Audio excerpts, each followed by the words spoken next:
جس طریقے سے میں پہلے کہہ رہا تھا کہ ایک تو پہلے جو اسپیشل انوائے آن کشمیر ہونا چاہیے وہ جائے اور وہ ہر کیپٹل میں جائیں. ہمارے وزیر خارجہ صاحب انہوں نے بڑی کوشش کی ہے, بڑے انہوں نے اچھے بیانات بھی دیے ہیں, وہ ان کی نیت پہ کوئی ایسی بات نہیں ہے, لیکن پریکٹیکلی دیکھیں اس طرف دیکھیں کہ وہ جو 8 ملین کشمیری اس وقت ایک سال سے قید و بند کی صحبتیں برداشت کر رہے ہیں, ملٹری لاک ڈاؤن میں ہیں, تو ان کو ریلیف کیا دلوا سکیں آپ. یہ ہمارا ہونا چاہیے کہ ان کو ریلیف کچھ ملا یا نہیں ملا. اگر نہیں ملا تو کہیں نہ کوئی ہماری خامیاں ہیں, ان خامیوں کو دور کرنا پڑے گا. جس طرح غزالہ صاحبہ کہہ رہی تھی, دیکھیں اس پہ ایک تمام ادارے جو ہیں وہ مل کے ایک پالیسی بنائیں, اور وہ پالیسی لانگ ٹرم پالیسی ہونی چاہیے.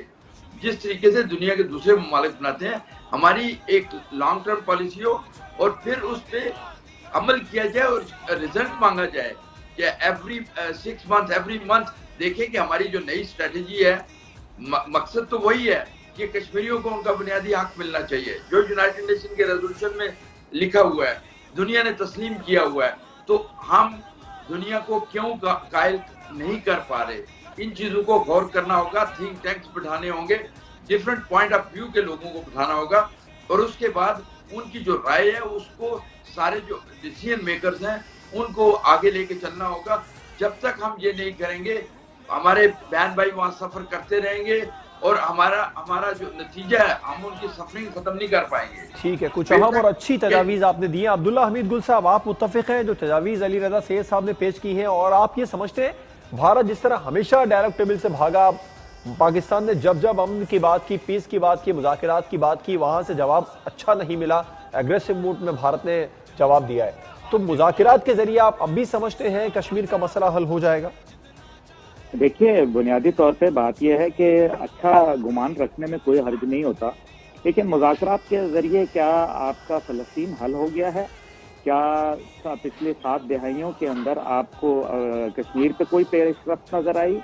دیکھیں, بنیادی طور پہ جو بات انہوں نے کہی ہے رضا صاحب نے, بہت اچھی بات ہے, کیونکہ انسان کو پیسمسٹک ہونا چاہیے, اس کو پازیٹیو اپروچ رکھنی چاہیے, لیکن اگر 1 سال میں بھی پالیسی نہیں بنی تو جناب پھر آپ نے بنانی ہے یا میں نے بنانی ہے؟